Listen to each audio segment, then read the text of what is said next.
Tired of endlessly scrolling through your WhatsApp to find that one important conversation?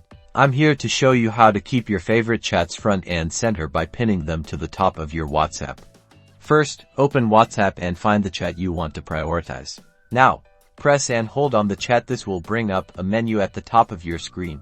Look for the pin icon in the menu bar. It's usually located at the top of the screen.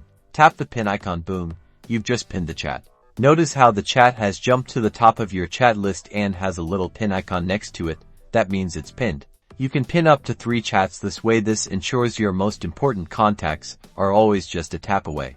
Want to unpin a chat? Simply repeat the process. Press and hold on the pin chat. This time, when the menu appears, the pin icon will have a line through it, indicating the unpin option. Select this. And just like that, the chat is unpinned and returns to its place in your chat list based on the last message received. Pinning chats is a fantastic way to organize your WhatsApp and stay on top of your important conversations. Now you can spend less time searching and more time connecting.